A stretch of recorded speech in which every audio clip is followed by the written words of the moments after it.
tua nei taeao fau. Ia o le tātou 𝚗𝚑𝚙𝚢𝚑𝚝 masani le taeao 𝚟𝚒𝚙𝚢𝚑𝚝 ua whaingoina. Ia o le Malū taeao faaleagaga. Ai le ia mataina la le tātou 𝚗𝚑𝚙𝚢𝚑𝚝 ma le tātou whaasoa nei taeao. Se i o tātou a mata mua i se talo. Ia o vai le tua o lo mātou tamā. Ai mātou te le i whai o se ngā ruenga pe tautala fo i se upu e tasi pelu. E mumu lava na mātou whaalata atu i lau fio. Ma mumuri atu le taulanga o le loto o le whaafitai le nei taeao fau. Ina ua mātou au lia mai le nei aso fau, le nei aso wa e whaopopo, le nei aso wa e foai. E whaopopo mai lea i aso o lo mātou ola, au mātou nunofo mau ai nei lalolangi e le tō mau, e le whai e fo i mo i mātou. Na mātou whapea atu ai lea ni taeao nei tama. Ia matua avi ia, mavi ia o lau fio, ia i le nei taeao fau. Whaftai lo lofutu no malauanga lei. Ua mawhai e ona e taitaina mai lo mātou wola, i le nei malama o le nei aso. Fau lo mātou atua. Ina ua mawai atu le pō ma le pō li uli sa mātou momoe ma mālolo ai. Sa lilo, sa ngalo i o mātou tangata. Sa mātou le loa se mea. Sa mātou le manatua fo i o se mea e tas. Ai petai ane, o le maua lunga o le lautele ma le loloto lo walofa tūnoa. Lewa e toi whawhangu ai i mātou i nei taeao fau. Lea fo i wa e foai. Ma e whaopopo mai le ola, le manawa fau lo mātou atua i o mātou tangata. Ona mātou whaafetai ai pēa, leo lau fio. Ona o lo wanga le lei ma lo alofa tūnoa i o mātou tangata. Tamā, ia ua usaoni o te tautarangia lau upu le taeao nei. Ai le ngata i lea tamā o le amataina foi. O le nei 𝚗𝚑𝚙𝚢𝚑𝚝 ma le nei whasoe le nei esu fau lo mātou atua. Tamā, ia o se ngā ruenga lava e whaia fua pe au noa ma lau fio. O le ala lea ua utatalo ai. Ma wala awa e lau no fuali le langi tamā. A fio mai a oe. A fia mai a oe nganga pa ia te whetalai e mori o lau upu. O lau whi au lea ma lau sāvali. Ia i ai o whia ngaro maloto. O lau nuu mautangata e maise o lau e kāle sia pa ia. Ia i le taeao nei tau lava ina ia whao ngā mai. Le leo ma le ngutu wha ngai o i fo i le lau whaiva o tangata. E whai ma mea whai ngā ruenga. E moli o atu ai lau whina ngaro ma lau upu le taeao nei. Ia ai whao o ma moli o e lau anganga pa ia. Ia i ai o whina ngaro ma loto o tangata i taeao nei tama. Ia amataina e lau fio nei whaasoa a mai a. Ia o whapea i lava o au.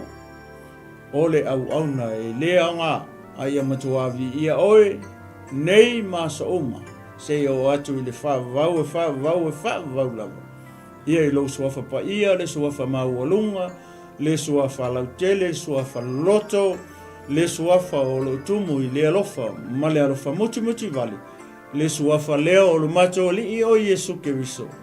Ua o tatalo ma vala au atu ine. Amene, ma amene, ma amen. Ea, i ele tua nei taeao fau, nei aso mātango fie ia ua foai ma whaopopo mai foi e lo tātou atua. Ia i aso lo tātou wola whatalo whatua ila ma le anganga whaaloalo. Ia i nei taeao fau i lau tapo inga Samoa. Ia o pa ia mau Samo whaingtai o le ale toe o Ieisa u whamtalanga. Mai ele pa ia nā fuai pa ia uma. Ia e whatalo whatua i ma le anganga whaaloalo. Ia i nei taeao fau i lau tapo inga Samoa. Ia ele ngatai lea e ia whatalo whatu foi le au whainga ruenga pa ia le tua o loo whapena o na whaafai le Malū ia i tuni manu e fia o 𝚗𝚑𝚙𝚢𝚑𝚝 aile ngatai lea ia o tawhai fia o nei laulangi o whea lava ia se atunu o loo whapena o na salala wai mata se ai tulou ia alo matama whanau o Samoa o na o le tala inga o le tala leo le malo le tua. Ia o te whaatalo whatu ma le anganga whaaloalo. Ia te oele tangata o le tua ma lo whare tua. Ia ili nei taeao fau, whaatalo whatu fau ili tine o Keriso. Le au paia, le au pele, le au whatu tua uma uso ma tua whawhine. ile li ia ile nei taeao fo Malū talo ia ele whangalo ina fo I wo ma pa anga Global Kingdom TV channel ia I nei taeao fo o fea o e alalai ma e sairi malo ai I tawhai fia nei lanolang ia whataro whatu ia te oe ia ele wo pele ia ile nei tu lao le taeao ia e le ngata fo I lea e fia whataro whatu fo I ia nei foi tu le to vini le tu le lo fatu no so sunga I fai fe au mo lato fatu e tonu hau te ro nei o Australia, America, Hawaii ia Salamo sifo upolu masavai ia fa pe tutuela ia ma nisi atunu o lo fa pena ona iai ia lala ia on nei foi tu o to vini le tu ia ma lo so fo manuia ma lo le langi ma ia yo to sunga I fai au moto fantua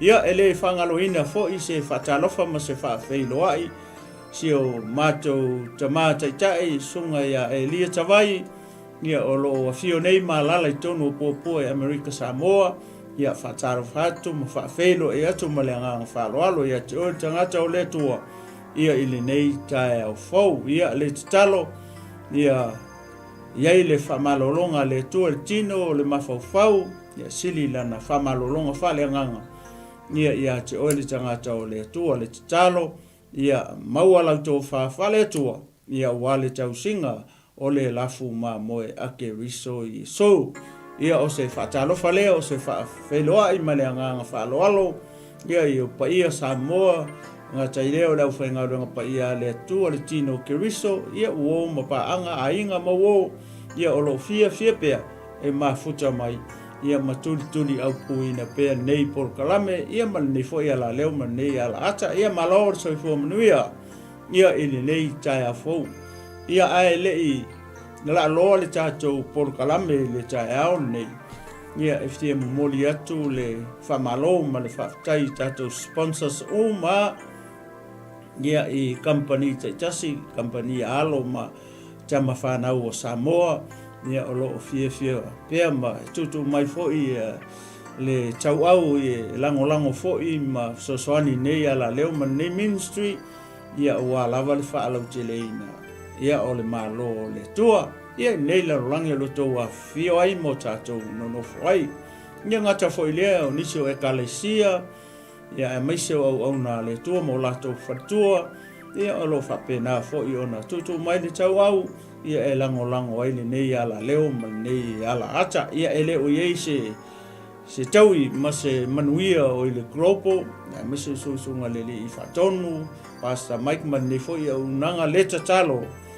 ia matua wha manuia le tua ia I o ko pisingisi ia ma company o whapena ona tau ngā lue ai ia talo foi ia alofangia le tua manuia o le tua tele ana wala tapena ina ni awala sitele ia whapena ona wha manuia tua ai I o tau company ma business ia le ngata I leo tino ke uso ia ma au na le atua mo la tō whalitua ia I le nei tū la le taeao ia taitono ia o le tatou Savan Valley lo manu o Malū le taeao ia o le tatou 𝚗𝚑𝚗𝚙𝚢𝚘 masani o le Malū taeao faaleagaga ia I aso mataeao taitasi o le amaua lase tatou whamalosi ia I le tusi leo Salamo se laus se fulu ma le valu fai upula e lima se ia whangata mai fai upo se fulu ma le lua lea o fai tau wina atu taeao nei ia o I lea o le a mau aise tatou whamalosi po se tau mawhitanga faaleagaga ia mo le tine o Keriso ia I le nei taeao fauvi ia le tua ia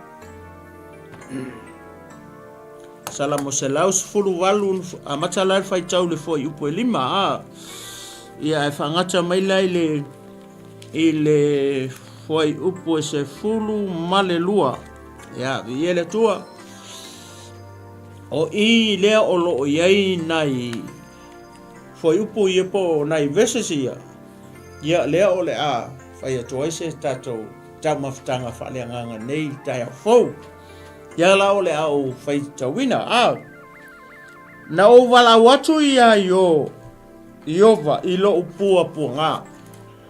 Amene. Na tali mai Iova ia chau. Mana au mai au ile mea lau tele. O loo ia chau Iova. O te le fefe.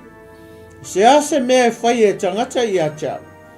O loo ia chau Iova. E whaatasi. Ma ila tau ua fesoso ni mai ia chau. A o au nei. O te loa atu le taui o e ua ino mai ia chau. O le whatua tua ia Iova. E sili lea i le whaalango i tangata. O le whatua tua ia Iova. E sili lea i le whaalango i ali. Ua siu mai nu ese umai a chau. O le suafa o Iova. O te wha umatia ai i la tau. Ua la tau siu mai a chau. Ua siu mai lava i a chau. O le suafa o Iova. O te wha umatia ai i la tau.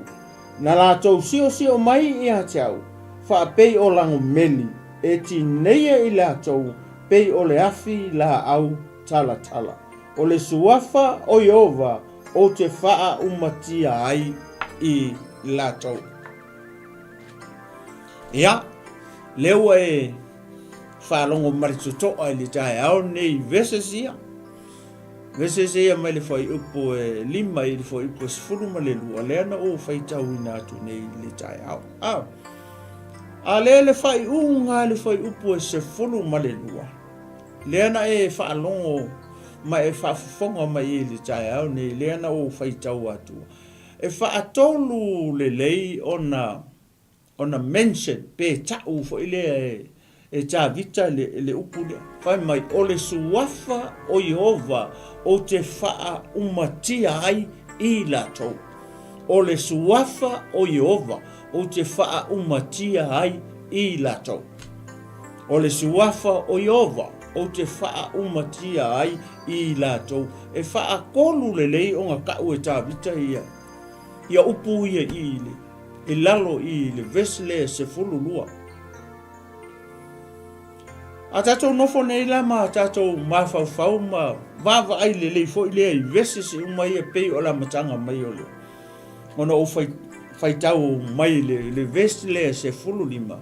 O lo o atangia mai e i. I le taimi ua whetai ai ta vita ma pua ngā. O whetai ai ta vita ma ona fili.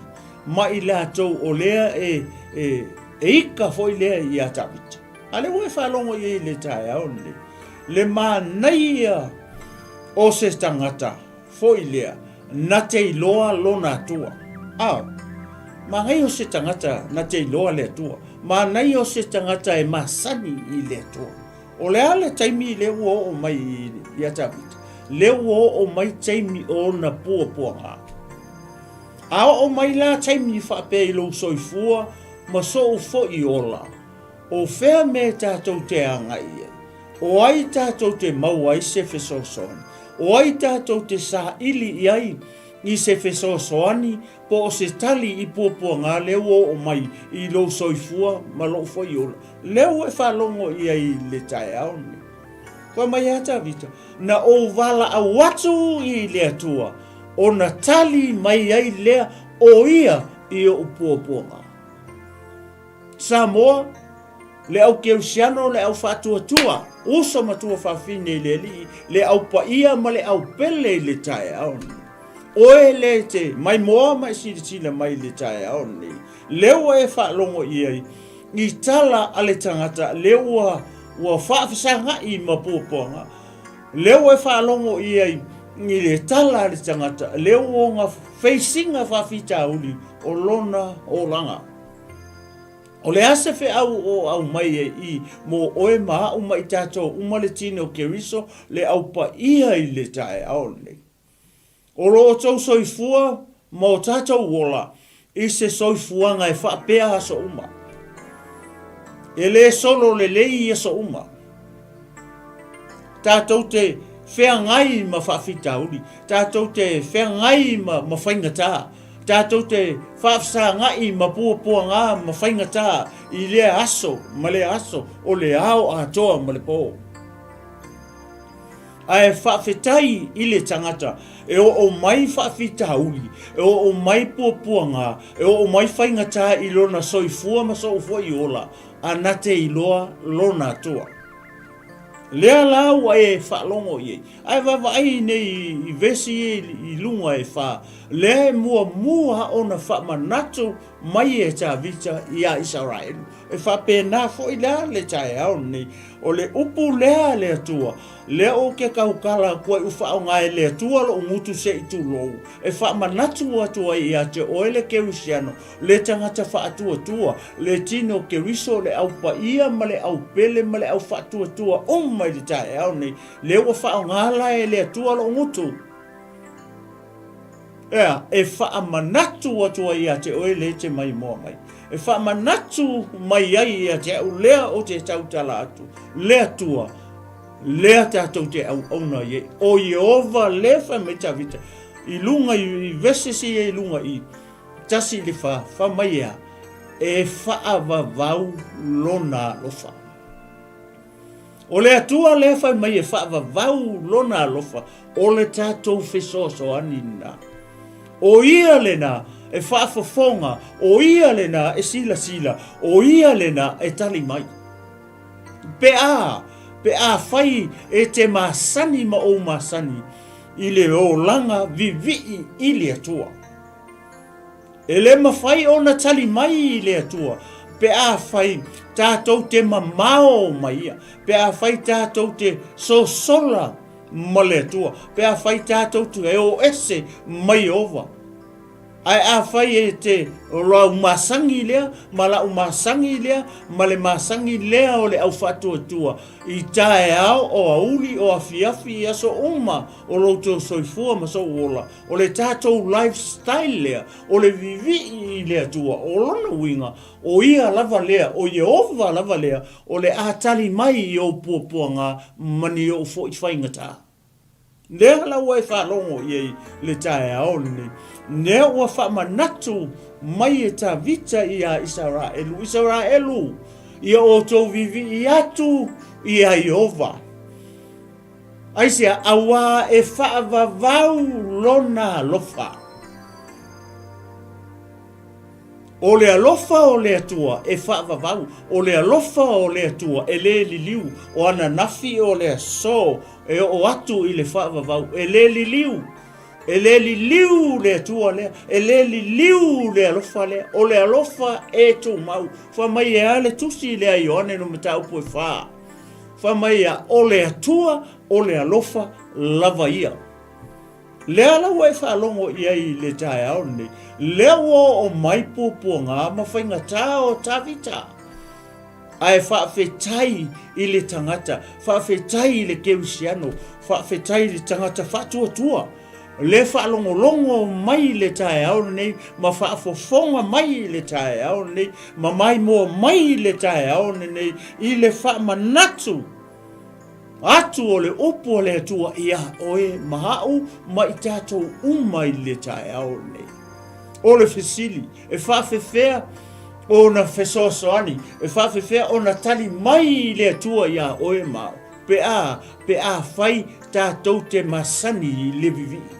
Pe a whai tātou te masani e mafuta I le atua. Pe a whai tātou te masani e tala noa I le atua. I le tatalo male anapongi. Ona o mai lea o pua ngai lo soifua ma soifua I ola. Ona tali mai lea o ia pe a tātou wala au atu. Lea e whalongolongo ia I le taeao nei. Whamai tā vita. Se o toi whai tahua tu ale whai pule. Whamai tā vita. Na o wala au atu I a Iehova. I loo pua ngā. Ua tali mai Iehova I a te au. Mana au mai a hao I le mea lau tele. Wow! Vai le mahangaia. Vai le matangofie. Vai I ai I le lei o lo si le fia malo uloa o le atua le tātou te au na ye keusiano ma le au fatua tua I le taeao o le kako faiva lea o le tātou lifestyle lea everyday o le tātou vivi lea I le atua I le taeao ina ua e maleifua mai o tau whanga e te le vivi atu ea I le atua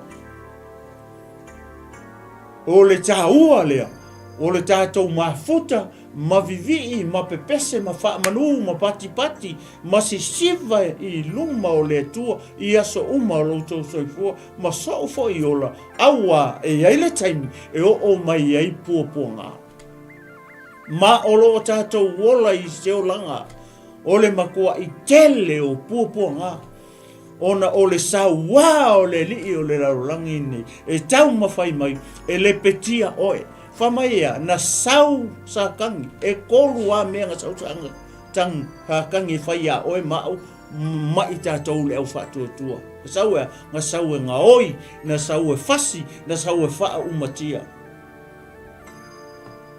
ia tātou matahala la pe ona e whaalongolongo mai le taeao nei I le upu a le tua leo whamaitawita na o wala a watu ia Iova ona ia tali mai lea kali mai Iova mana ia au mai hau I le mea lautele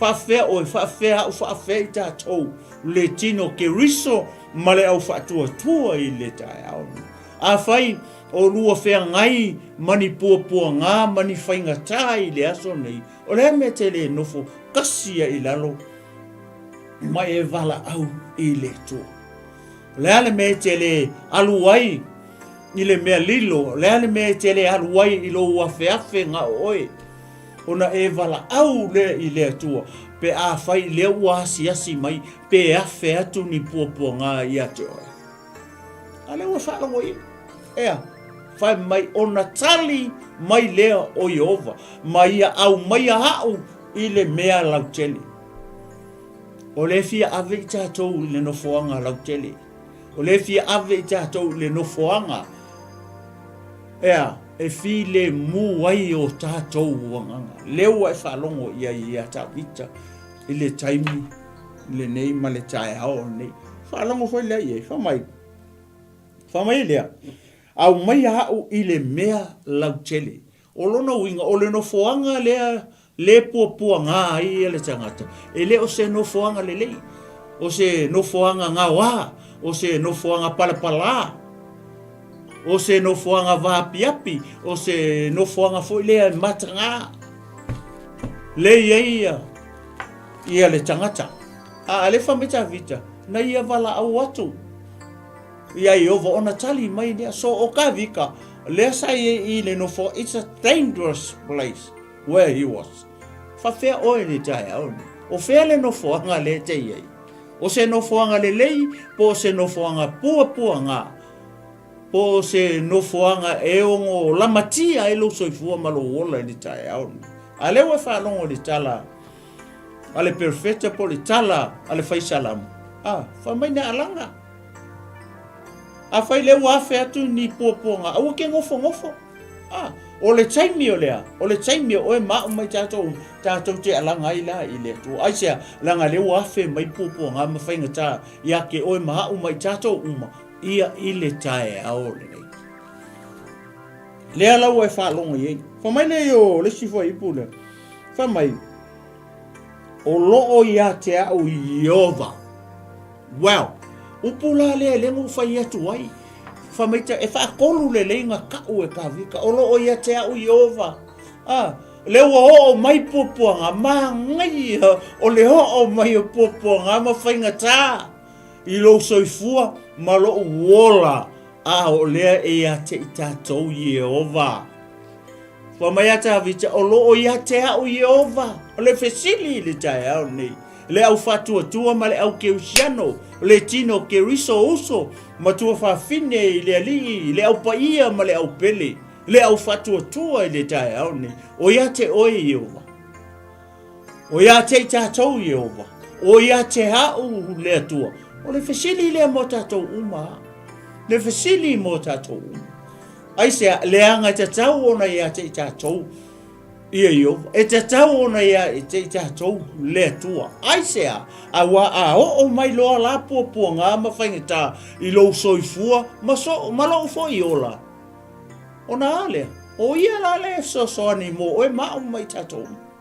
Le mā ngai o se tangata, se 𝗗𝗓𝗔𝗜𝗠𝗘𝗥, se tangata whaatua, leo whaalongolongo mai mōma sila mai le taeao nei, I le upu le atua, ese male mā ngai o le o mai o ni pua ngā mani whainga tā, I lo soifua ma loo fo I ola, a o le ia te I tātou, Iova.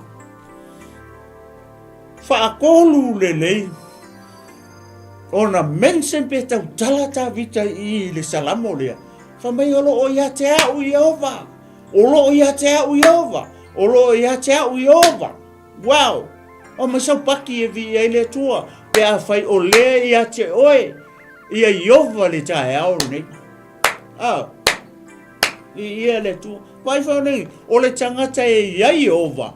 Whanongo whai lei e. Whamai olo o ia te au Iova. O te le fefe. O le tangata ia Iova. I le taeao le nei. Maso olona soifua. Maso ufo I ola. E le fefe. E le fefe le 𝗗𝗓𝗏𝗔𝗜𝗠𝗘. E le fefe le tangata whaatua. E le fefe le tangata paia. E le fefe le pele le atua. Ise mea le anga. Ise pupua ngā, ise whaafita uli, le amaka mai. Ilea, whamai o wala au I le atua I kaimi o ngā pupua ngā, o ngā kali mai lola I. A le whamai ka vika I, whamai olo ia asea, olo ia te au Iova. Olo ia te au Iova. O le mea le ualai o ngā le fefe ta vita I so se mea. O te le fefe a I se mea, whamai a ta vita. O ke le fefe a I se mea, pe o te savali I le vanu o le ata o le oti, o te le fefe lava I se mea le anga I tasi, a wa o oi Iova, tate whaatasi mau, lea lau kau kalai ka vika I, o ke le fefe I se mea kasi. O fe mea mai le fefe, o le fefe le o se mea mai le atua, o le fefe o le a upenga le ngā le li I o le raurangi nei. E sau whaafefe o e whaafefe tātou. Inga ia awe ka ko inga ia whao I tātou, whasi ma wha umatia I tātou. O leo whamai tā vita I le taeao nei. Olo ia te au Iova. Olo ia te au le atua, olo ia te au ke riso I Yesu. O ke le fefe ai se me tasi. Po o te savali le vanu o le hata o le oti. O te le fefe lava I se mea le anga I tasi. A wa o Iova. Tate whaatasi mahau. O ia te oe le atua. O ia te oe Iova. O ia te oe ke riso I Yesu le taeao nei. A whai o leua e whaafonga mai le taeao nei ma e mai moa mai ma e matamata mai. O iei ni pua ngā mani whawhita uni, mani whatia ta mai. Ni lo soifua ua awhe aku ni whawhika uni, ia oe le taeao nei, leo e whalongo ia. Aua e te popole. Aisea, e le popole le tangata o lai e le atua ia ke ia. E le fefe foi, ni pua ngā mangi whainga ka, mangi kau whaafefe a le li o le rangi nei. Leo e whalongo mai. O ke le fefe I se mea tasi. Ke le fefe aisea leanga o lea ia te au Iova. O fea ke alu ia I lo ulu fafo ma lo ulu fale e leo oe e Iova lea. E leo oe I lo ulu fafo. E leo oe I lo ulu fale. E leo lenga leo kako nga po I le po le Malū. Lea fo I wa ia koe leo I tātou I le malama I le vevela o le la e le taeao nei. O inge Malū vevela a o Samoa, si o tatou atunu. E whea ngai ma le vevela I eso uma ale mai. O le leo lea, na te leo ina oe ai le vevela I le la. E le ioki a se itu lo se Samoa I se vevela o le mea ta o le la. Aisea, o nga o Iova le atua le au aunga I ai Samoa. Whai mai, o le atua o le whaavai lea. O si o tātou watu nu upele o Samoa. wa ai whaalei lo tātou whaawai. Nge mangungu lo tātou whaawai. Oi, o Yehova, o le atua lea, leo e whaalongo longo ia e le taeao ni. Wha maita vita o lo ia te au Yehova, o te le whewhea i se mea leanga. Te le whewhea i se mea. Wow! Praise the Lord. Mai sau pati e vi e le tua nei taeao. Wha mai lola ia le si vaenga o le foi upu lea. Se a se mea e whai e tangata i a te au. Si, e ke le whewhea sesi. E ke le whewhea sesi. O le a se mea e whai e tangata i a te oi. E ke le whewhea. Ai se a, leanga lai a te oi. Le atua, o lai a te oi Jehova. O se a se mea e a. Ele whewhea le tangata whaatua tua. Ele whewhea o ele te mai mo mai le taeao nei. Mai whaafonga mai le whaasoa le taeao nei. Ma le tātou tau mawhitanga faaleagaga le taeao nei. E whawhanga ina le tangata moni le i totonu. A maonga malau le lei o tātou wanganga. Tau kere whewhea. Ai a whai e le whawhanga ina le tangata mo i le i totonu. Maleanganga. Le tangata ola le totonu o longa winga nga le whewhea me tātou te mau ai whawhetai le upo le atua le taeao nei leo whamanatu mai i le tau mawhatanga po le Malū taeao faaleagaga e tau ona maona se itulou le tangata moni le totonu i le upu ale atua o nga e le whewhea lea ai a whai e le o whawhangaina le tangata moni le totonu po tātou wanganga i le upu le atua e makua i molea o lona winga e kapu ke whewhewhe ai sea langa lawa oti tangata le totonu a leo e whanongo longo mai le tae ane vi ia le atua mai saupaki e vi ia i le atua i le whamalosi mane tautala mai o le upu le atua ia oele te whaafonga mai le tae ane ma le ngukorka ngaka le whaasoa atu Praise the Lord. Vi ia le tua i nei taia foi. Ko longo winga e lea ia ma se whewhe o tā vita i se mea leanga e whaia e sesi i ake ia. Aisea, langa o laia te ia le tua. Vi ia le tua. Whamanora ia. Whamai, o loo ia te au Jehova e whaatasi vai. O loo ia te au Jehova. Wai lo le ia te o Jehova le taeao nei. A whai o eo tangata vivi. A whai o lo lifestyle o lo vivi i le atua. I le kaeao, maso uma o le auli ma le afiafi a e tele i alu e te tō whama e moe le po. O oe o tangata vivi. A awhe mai e pōpua ngā pe uwha mai tā vita i. Whamai, kere whewhe se mea se alanga o le ia te au Jehova. Amene. O mea ngā lenga le whewhe ke siano maritangata whatotua. O ngā isia, langa lai ua ia i lo ua ia si le fia. O laia te ia i oko. Lewa whawa ia. O lo ia te au i ova e whaatasi mai la tau. Ua whesosoani mai ia te au. O te loa atu. Ne tau e o ino mai ia te au. Vai e. Ai a te oi ova. E kei loa le kangaka lai loko le anga ia oi.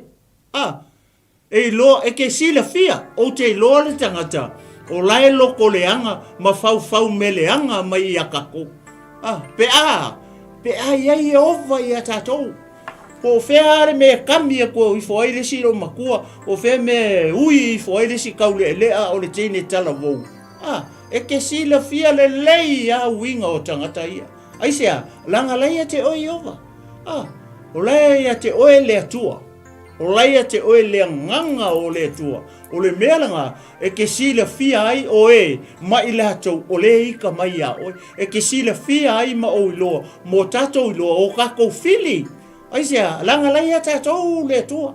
O ai lai e whanga mai. O ai e kongi maa mai a te oi le te mai moa mai. Le taeao nei ma le tangata le whasoa i. Kako kei loa. Kako kei loa mea uma. Aisea, leanga o lea te i tātou, lea nganga o lea tua. Hoi vai le mahanga ia. Hoi a te oe lea tua. Hoi a te oe Jehova. Hoi a te oe ke riso Jesu. Leo e whanongo ia i le taeao ne reivi ia lea tua. Au maisau paki. Au maisau pati e vi ia ai lea tua. O e alala ai ma e a fio te tono o lo maota. Ma lo lawa le taeao ne. A whaifoi o whea o e mai moa mai ei. ma e whaalongolongo mai po ulungo le pasi po tutono se ta vale po uta lau whaatoanga po e sau foi le moana. Ia e sila fia. O lae ke whangoka a o lai i ova ia te oi. A o e ngā lue le whaatoanga le kaimiringi. Pe a whai o le te mai moa mai ma e ngā lue ina le whanua ma i lau whaatoanga. Ia e loa o ngai te oi i ova. Ona e whaia lea o mea uma. Malou sila fia, malou i loa o lea tātou lea tua. O ia lea ngake pui oe, pui au pui tātou uma. I to tono whai ngā ruenga, a whai o to tono whai ngā ruenga, leua tālau break, ai keua e mai moa mai, ia e mana toa le taeao ni, oe le uso, le tua whawhine i lea lii, o ngai ke oe lea tua. Ai a whai o ngai ke whewhe, o le kalila, o lona winga, e le oia te oe lea tua. E le oia te oe lea tua. Ai sea, ngā fo eke ika i o fili, tangata le whai au kala. Ai sea, leanga e le oia te oe lea tua.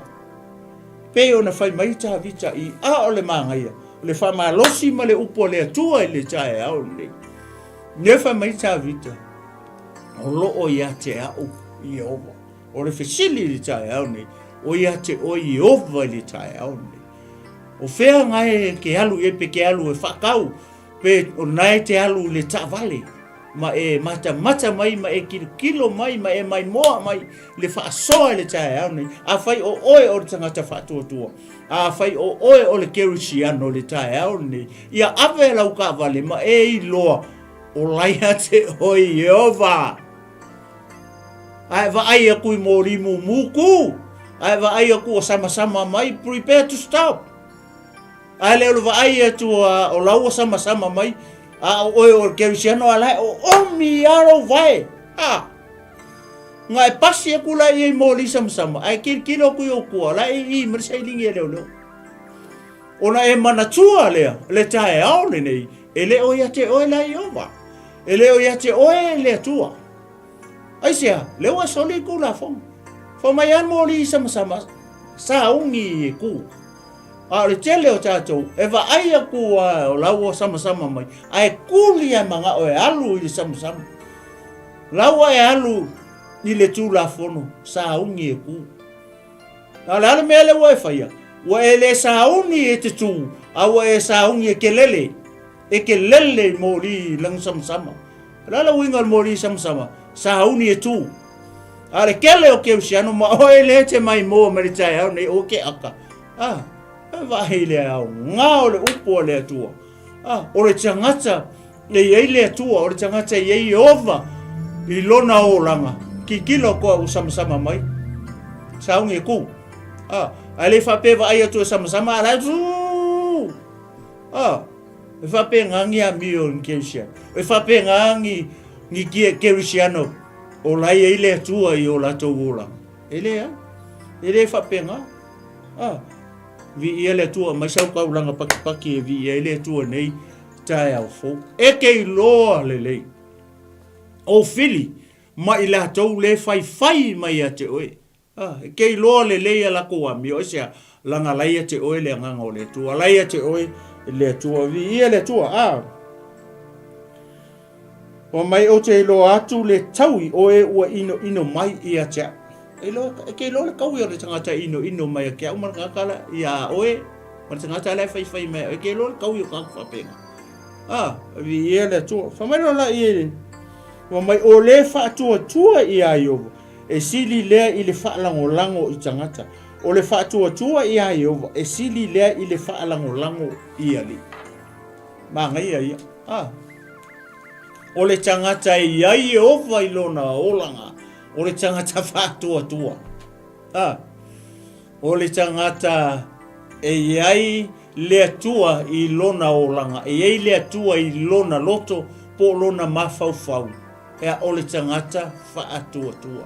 Whātua la iai. Whātua la iai ova lea. Aua lai ke whātua i tangata. Nga ia e whātua i ai ova. I ia lea tua.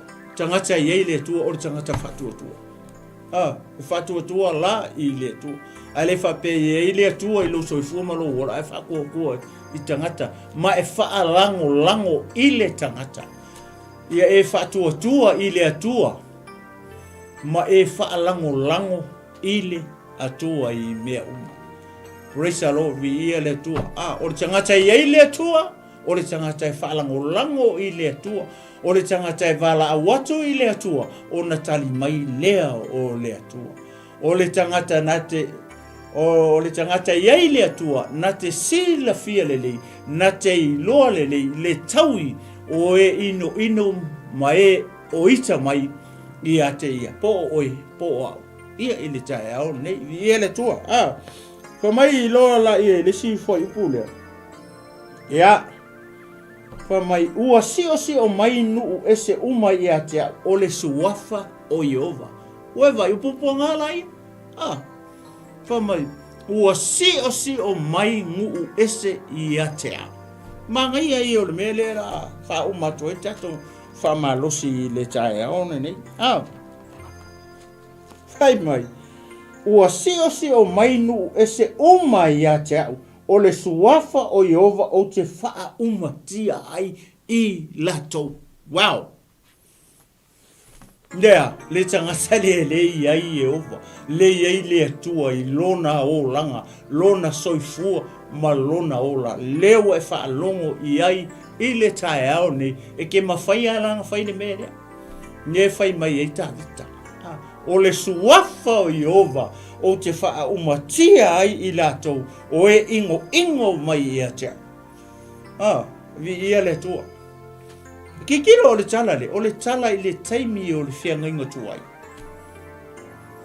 O le suafa o Iova, o te wha umatia ai o e ino mai i a tea.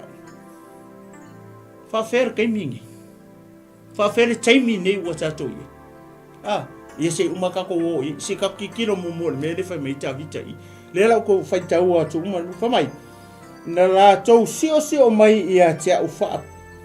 Ia, i unga whai basfulu. Ua sio mai nuu e se uma i a tea u. O le suafa i ova o te wha umatia ai i la tau ngu e se. Le hoko sio mai i a tea u. O la ukala i a te o tau. O le suafa i ova. O ke whaumaki ai oko. O le suafa o Iova. O le suafa o le atua. O te wha umatia ai o tau. Hewa ai le maka ukia. O le tangata e iai le atua. Le tangata e masangi i le atua.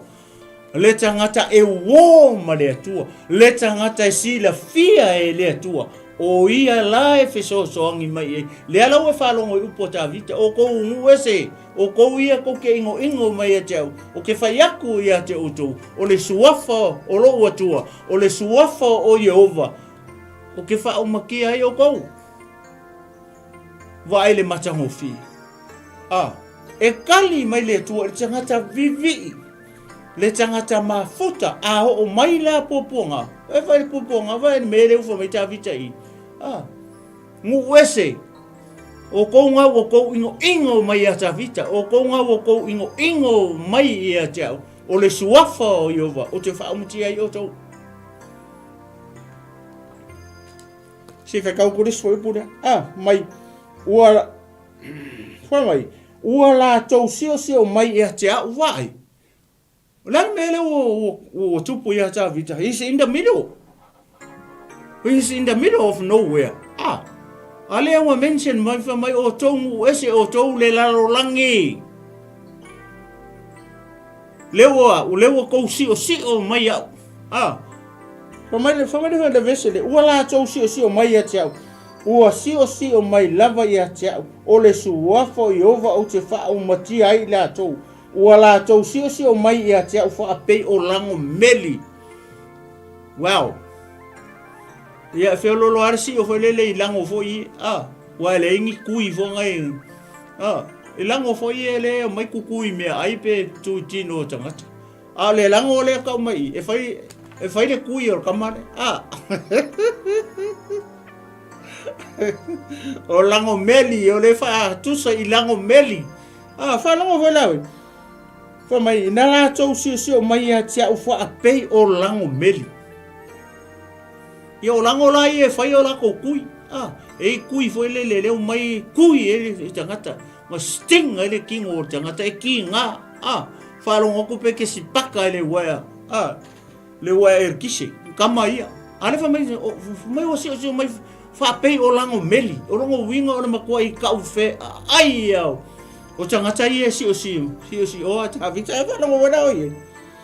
E ti nei I la tau pei o le afi la au tala o le suafa o Yehova o te wha umatia ai o tau. Kusa po le ala kou kau wheu. Po le ala ki ngā o kou kui. O kou ia kou ke si o mai a tiao. O le suafa o Yehova o ke wha umakia ai o kou. A kou wawa ai whaera e mele la o ia tau. Peia o kou o le mū. O la au tala I lalo le afi. O le a.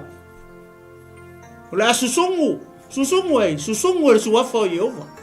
Whai atu ai tā vita. Wow.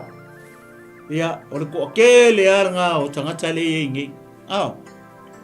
I le lalorangi e maua foi ia kamai o langa meri kongo loku. E sao. O le mako I ke le o langa meri.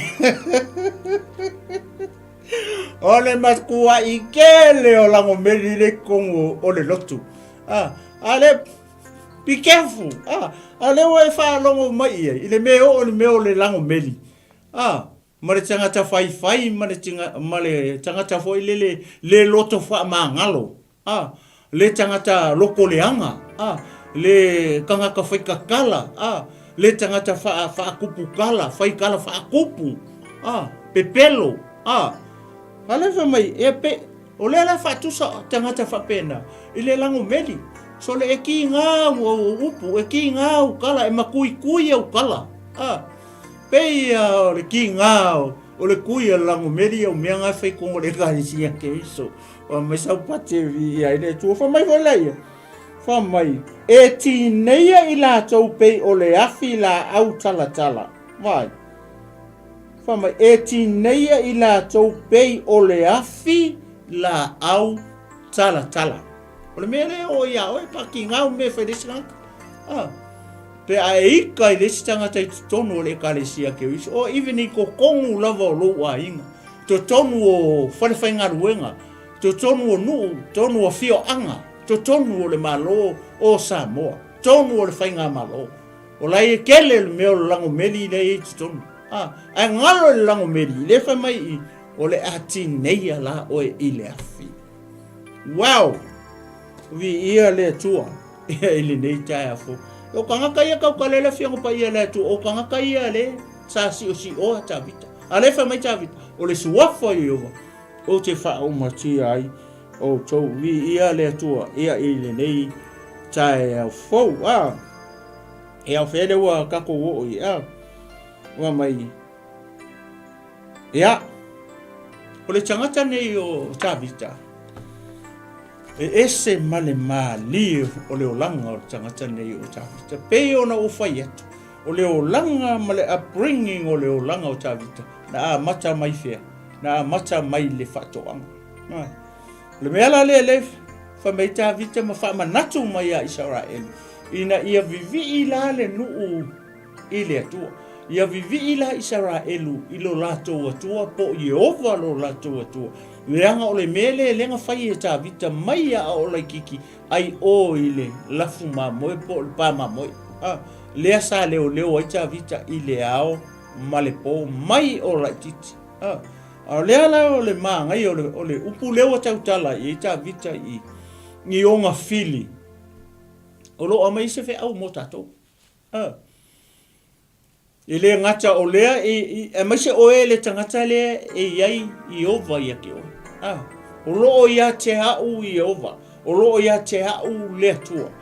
O loo ia te hau Yesu Keriso. I le kaimi nge ua kako i le o tātou I le taimi o lo tātou ali I whaola o Yesu Keriso. Le au ngā tupulanga nenei le au whatuatua ma le au kirisiano. O uso matua whawhine I lea li o tātou o le kāku ki kukongo o le mea tau o le kālesia ke usi. Ngā lewa whalongo I le taeao ni o le tala I a tā vita male nguu o le tua o Israel. Le whamai tā vita. Whamai tā vita I le taimina alua I tā vita fo I le tau ma koriata. Ke ana e te iloa ina. O ina e te iloa I le tangata. Sai ai le tua langa le kau kalaka vika I. O loo ia te hau I Jehova. O ke le fefe ai se mele anga whai e tangata ia te hau. Ai se a le anga o lea ia te hau ia Jehova le tua. Inga walu tā vita e kau ma koriata. Whamai le tala tā vita nga whai ia koriata. E ke sau ia ke au. Ma le kao, ma le karika, ma le pelu. Ai o te aru watu ia te oe. I le suafa o Jehova le atua o Israelu. Lenga ke whaamanga kua mai I Israelu. Israelu vivi'i. O lo tātou atua. E kou mau e le liliu. O le tātou atua. E whaavavau lona lo Salamo. Ma le au keusiano ma le au whaatuatua I le taeao ne. Ia e manatua. Ia e silafia. E whaavavau le alofa o le atua. E le liliu leanga o le atua. E le liliu lava ia o ngafi o le atua. Se ia o I le whaavavau. Whapea fo I le tātou ali I o Yesu Keriso. E le liliu. A ngafi o le atua o le whaavavau. E le liliu. A leo whamai tā vita e te sau ia te au. Ma le pelu, ma le karika. Ai o te alu watu ia te o I le suafa o Jehova le atua o Israel. Ka ngaka malenga I le au kau o Israel. E le ai maseisi o le tupu o Saulo ma le fia afe o le au tau o Israel. Sai ai le atua. Aua anga whaapeanga iai le atua ia Saulo ma le au kau mauso tā vita sai ai I. Se manguea alu sesi e kau marikamalo, fase furu aso, fase furu au, fase furu po, o ku marikamalo e lunga mau, ma vala au mai. E alaku sesi laki kau. Ai le ai ma sesi ngalu, aisea, o le fesiri aisea anga le alu e se koa, e alu e tau makoriaka, o nga e le o i ai ma saisi e koa kasi o i ai le tua. Lefa ko alu waku, le tau le fato alu waku le kamaikiki o lai le tua ia ale we whalongo ia le taeao nei o loo ia te au le tua o ke le fefe le ala alu tā vita I o kuli e ese alu vai o uso alu e asi kaua ma se kala po mai o uso ala kunga o le fase fulu le aso kongu wanga ka o tā vita I o le camp o le fase fulu ina oso fase fulu au fase fulu po o ku ma le filiskia I lunga mau ma vala au mai lalo leitu au po leitu taua Israelu sau sesi ma ke kau sau se koa ma ke kau le ai ma sesi ngalu lunga kali le manga o ngokolia kaisia langa le ai ma sesi o ia le tua a le wa fa longo I le taeao nei fa mai ta vita o lo o ia te au le tua o ke le fefe I se mea leanga. Po te savali le vanu o le ata lo yoti o te le fefe lava I se mea leanga. Ai se awa o oe o Jehova. Tate whaatasi maha ulea. O le suafa o Jehova. O te wha umati ai oe. Sau malau peru malau karika. A uaru waku ia ke oe. I le suafa o lo wakua. Le suafa o Jehova. Le atua o Israelu. E atua I Israelu. E akua I le kupu. Mauso ka vika male au kau e fia afe lei. E le ai masisi o tangata ia. O iai le atua I longa o langa. Lefa ko a kau nuu aku le whaola. Lefa to a tau nuu atu le tama tala wou. Lai kiki.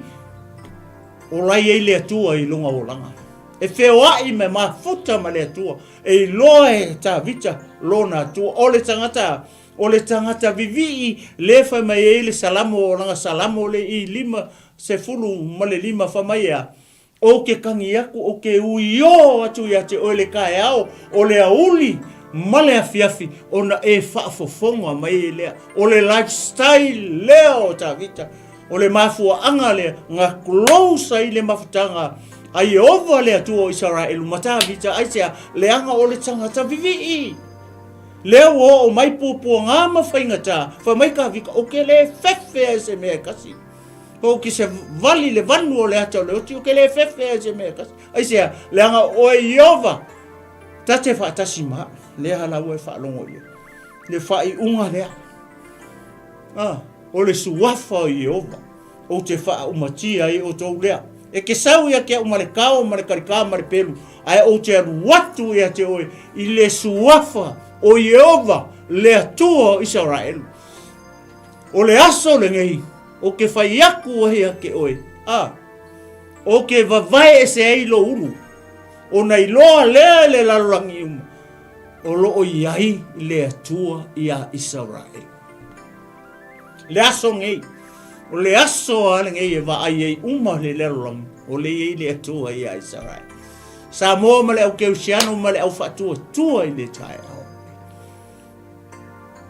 tātou vivi i pēr tātou sa ili pēr tātou tuli vae pēr le tatalo male ana pongi ma vivi i atu pēr whamaita vita o le taeao o le auli o le whiat o ke kangi e kuai o ke uio a kuai a te oe Yehova o na e whaafofonga mai lea i loo leo lea la ua e whaalongo i ai ia ile taeao o le nei whawhea leo ngā tupulanga le ua kakoi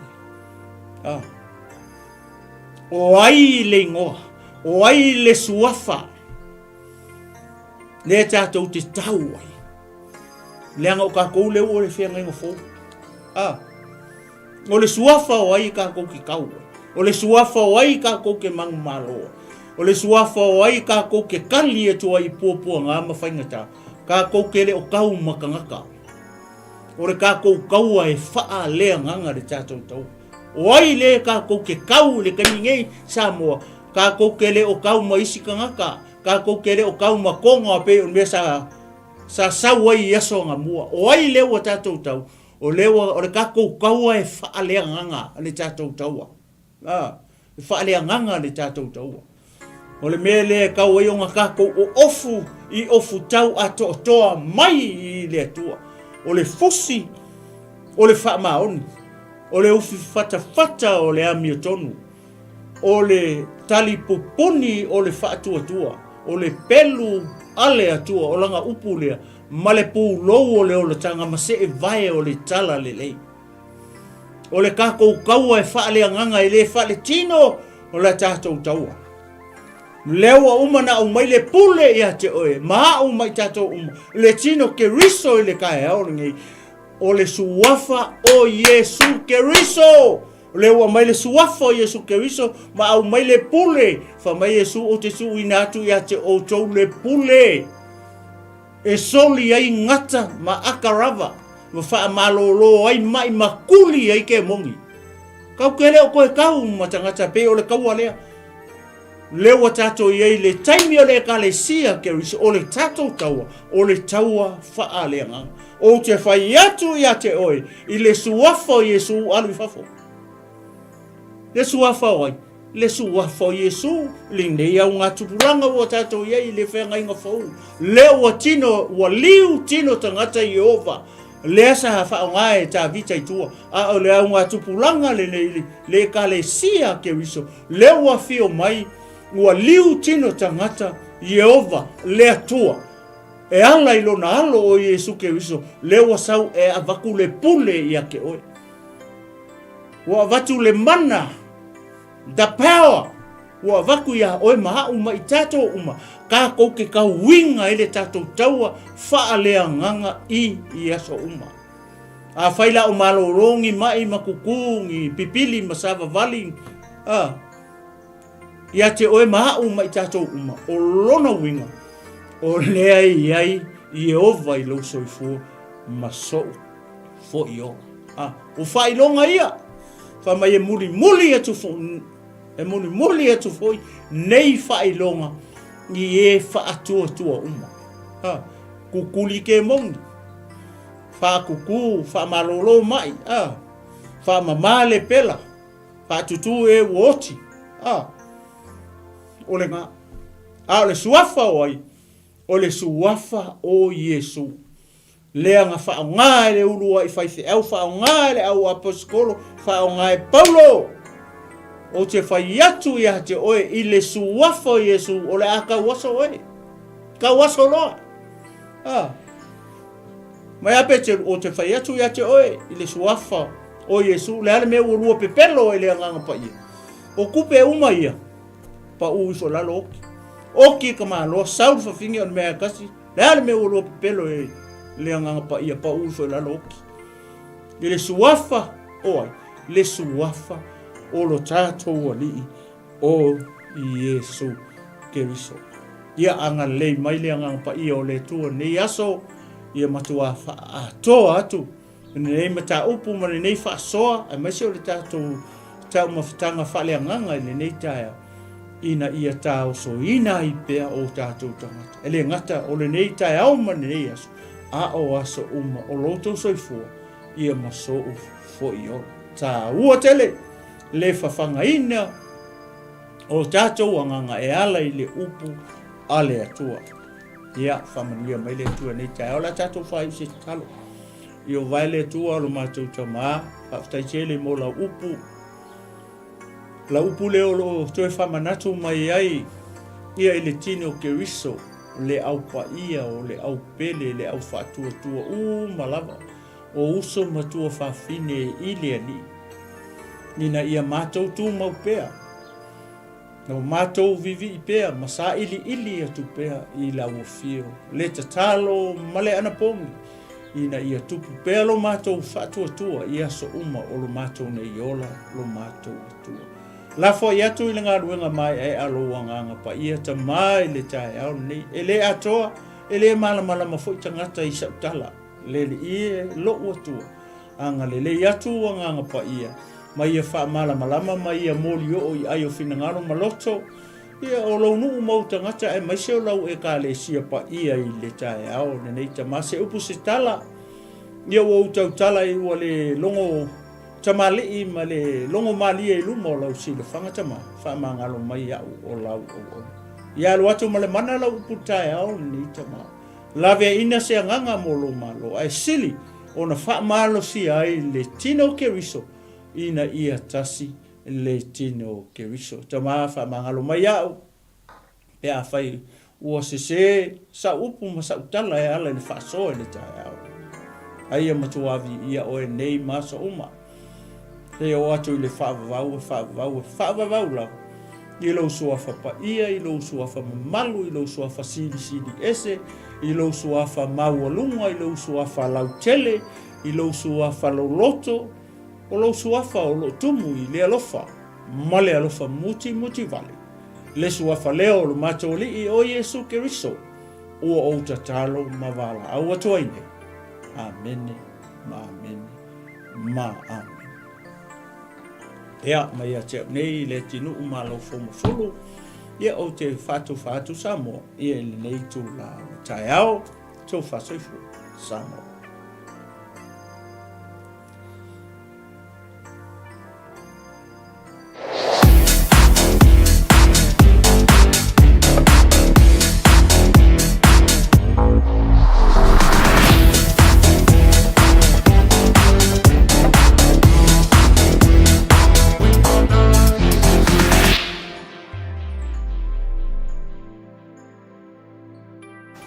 Hey sis, where are you going?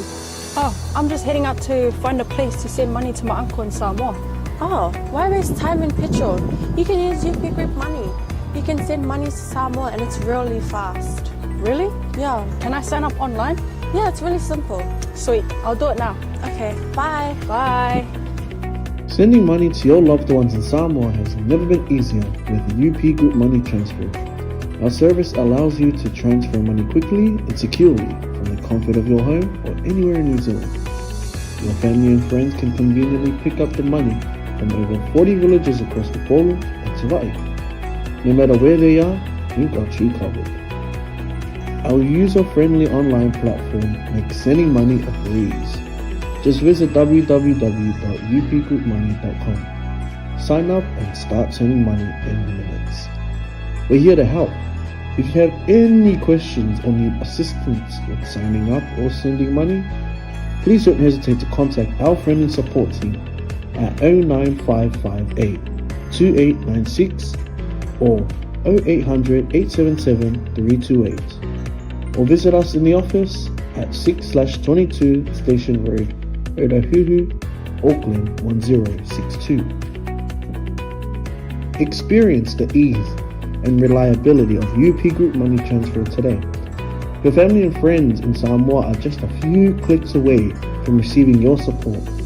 Visit www.upgroupmoney.com now to get started. Hey, is it true that your company can help us save money for our trip to Samoa? Yes, that's right. With UP Group Money's partnership with Vodafone Samoa 𝚘𝚘𝚢𝚘, you can save money while you're still in New Zealand. You'll need to register with UP Group Money to receive a Vodafone SIM.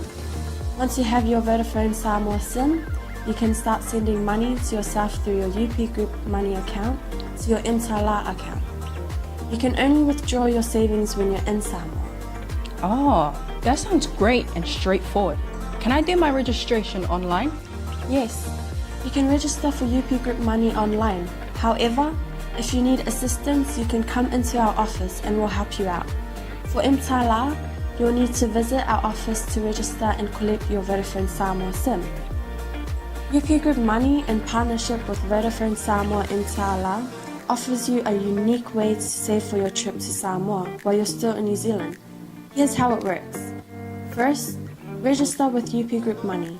You can do this online or visit our office for assistance.